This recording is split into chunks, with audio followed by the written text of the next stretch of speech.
একটি মেয়ে ছিল, তার নাম হলো আরফিন।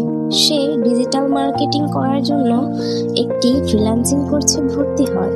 সে প্রতিনিয়ত অনেক চেষ্টা করত এবং নতুন অনেক কিছু শিখত, কিন্তু তখনও তার কোনো ইনকাম বা কাজ পাচ্ছিল না। এর জন্য সে অনেক হতাশ হয়ে পড়ে। সে ভেবেছিল সে হয়তো আর কখনোই সাকসেস হবে না, যেমনটা অন্যরা হয়েছে। তার মন খারাপ দেখে তার মা এসে বললেন, বাবা, ধৈর্যশীলদের আল্লাহ অনেক পছন্দ করেন।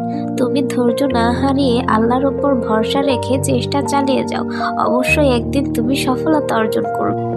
পরের দিন আরফিন ফজরের নামাজ পড়ে আল্লাহর কাছে দোয়া করে বলল, হে আল্লাহ, আমাকে ধৈর্য দান করুন এবং হালালভাবে সফলতা অর্জন করার তৌফিক দান করুন। এরপর সে আবার নতুন উদ্যমে কাজ শুরু করলো। প্রতিদিন সে নতুন কিছু শিখতে লাগলো এবং তা প্র্যাকটিস করলো এবং পাশাপাশি ক্লায়েন্ট খুঁজতে লাগলো।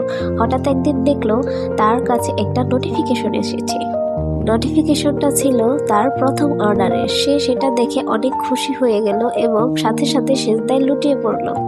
সে বুঝতে পারলো আল্লাহ কখনো কারো পরিশ্রম বৃথা যেতে দেয় না।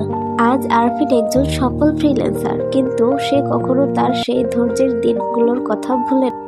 এখান থেকে আমরা শিখলাম, সফলতা দেরিতে আসে, কিন্তু যারা ধৈর্য ধরে চেষ্টা করে তাদেরকে আল্লাহ উত্তম প্রতিদান দান করেন।